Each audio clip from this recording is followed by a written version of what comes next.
Assalamualaikum. In today's video, we are going to be discussing another type of cellular respiration, that is aerobic respiration. Introduction की अगर बात करें तो it is the complete oxidative breakdown of organic molecules into CO2 and H2O with release of great deal of energy in the form of ATP molecules.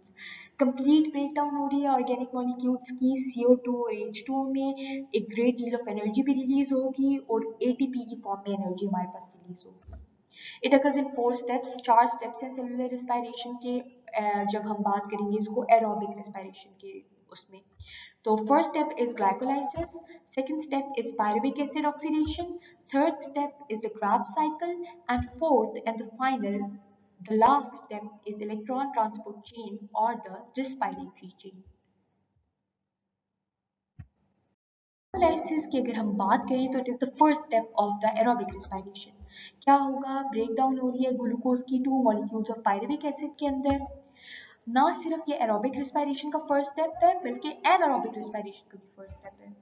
It has two major phases, दो major phases हैं इसके. The first one is the preparatory phase and the second one is the payoff phase. Preparatory phase जो पहला phase है glycolysis का, पहले हम उसको डिस्कस करेंगे. प्रिपरेटरी फेज बेसिकली एक इन्वेस्टमेंट फेज होता है. It has 2 molecules of ATP consumed. यहाँ पे 2 ATP molecules जो है ना कंज्यूम हो रहे हैं, इसीलिए हम कह रहे हैं कि इन्वेस्ट कर रहे हैं.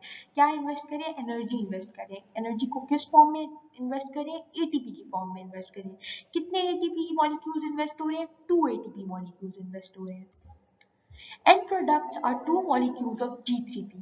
और इसका जो एंड प्रोडक्ट होता है प्रिपरेटरी फेज का, वो G3P के 2 मॉलिक्यूल्स बनते हैं. एक्चुअली G3P के 2 मॉलिक्यूल्स नहीं होते, बल्कि एक जो सेकेंड लास्ट स्टेप है उसमें क्या होता है कि हमारे पास एक G3P होता है and 1 di hydroxy acetone phosphate होता है, DHAP. एक G3P और एक DHAP होता है. जो DHAP होता है वो हमारे पास आइसोमराइज कर लेता है G3P में एंड इट फॉर्म्स 2 G3P. इस तरीके से हमारे पास 2 G3P फॉर्म हो जाते हैं. हम एक प्रिपरेटरी फेज का फ्लो चार्ट देखते हैं तो आपको चीजें मजीद क्लियर होंगी.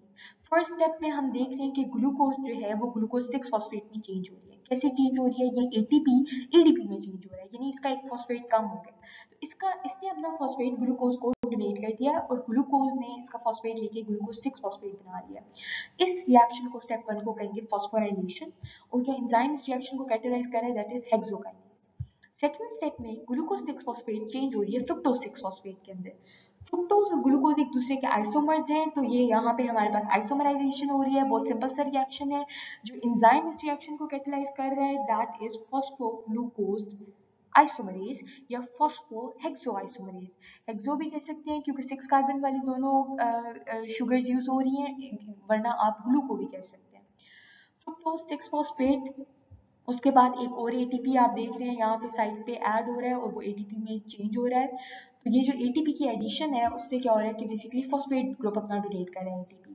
तो फ्रुक्टोज 6 फॉस्फेट चेंज हो जाएगा फ्रुक्टोज 1,6 बिसफॉस्फेट के अंदर. फ्रुक्टोज 1,6 बिसफॉस्फेट जो है हमारे पास यहाँ पे क्या हो रहा है कि ये फ्रुक्टोज 1,6 बिसफॉस्फेट जो है फॉस्फोराइलेशन हुई है, तो फ्रुक्टोज 1,6 बिसफॉस्फेट बना है.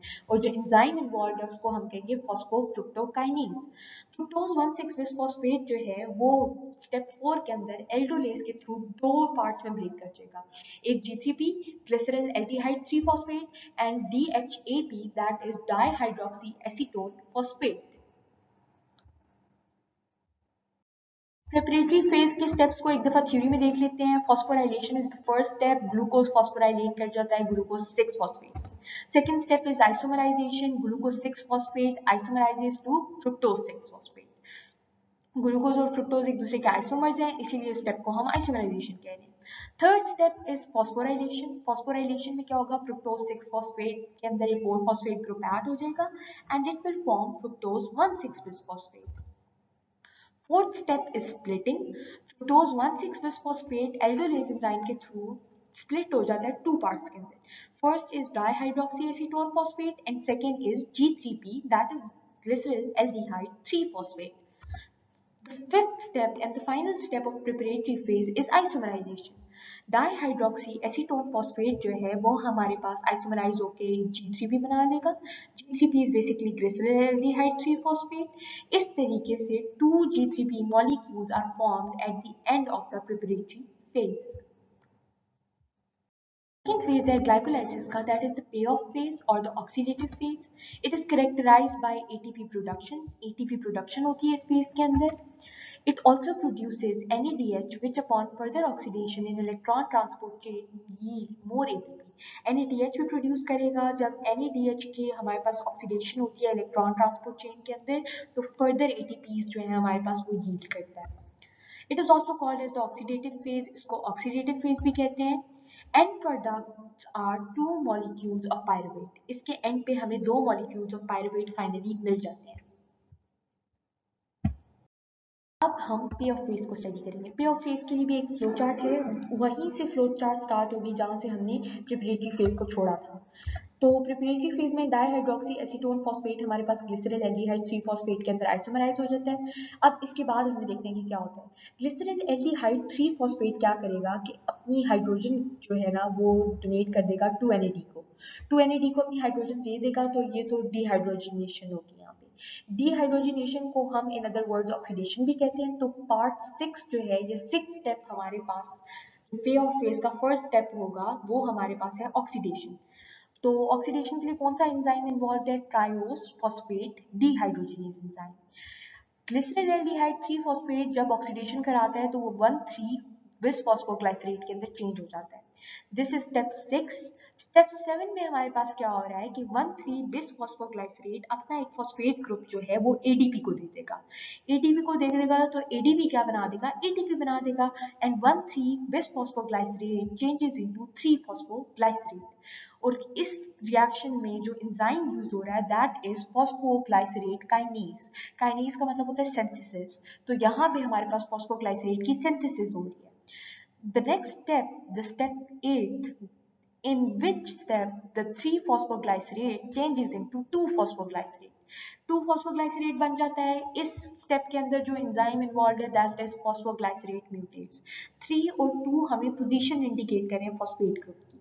तो पोजीशन का जब डिफरेंस आ रहा है तो बेसिकली आइसोमराइजेशन हो रही है. तो step 8 is isomerization and step 7 was the synthesis of ATP.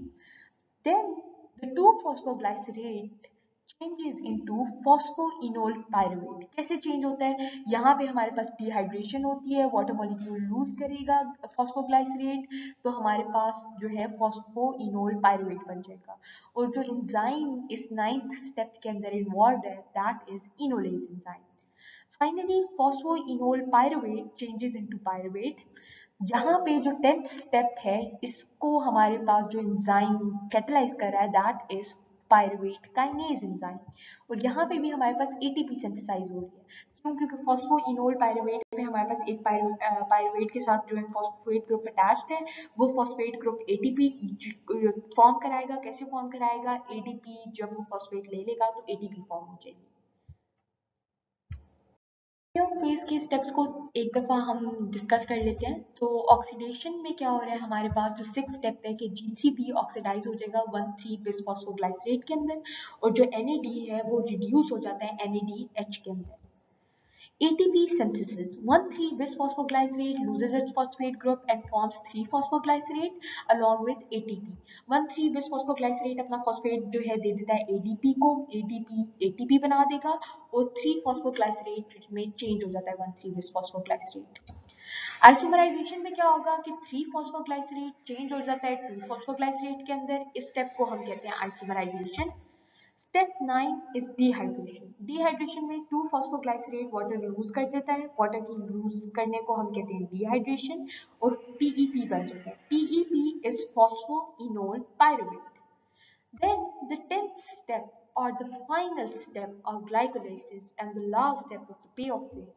इसके अंदर क्या होगा? इसके अंदर हमारे पास फॉस्फोइनोल पायरुवेट अपना फॉस्फेट ग्रुप लूज करेगा. किसको देगा? एडीपी को देगा. एडीपी गेन करके एटीपी बना देगा और इस तरीके से पायरुवेट फॉर्म हो जाता है और एटीपी भी फॉर्म हो जाता है हमारे पास. प्रैक्टिस क्वेश्चन की statement is synthesis of ATP molecules during glycolysis is made possible by A option is oxidative phosphorylation, B option is substrate level phosphorylation, and C option is both, and D option is none. Solution discuss करें practice question का तो correct option is B, that is substrate level phosphorylation. In glycolysis, substrate level phosphorylation is used to manufacture ATP. Direct substrate से हमारे पास जो है phosphate group निकल आता है और एडीपी उसको ले लेता है, एटीपी बना लेता है, तो that is substrate level phosphorylation. Directly form हो रही है हमारे पास एटीपी, तो इसको हम कहते हैं substrate level phosphorylation. I hope आपको ग्लाइकोलाइसिस की समझ आ गई होगी. Thank you very much.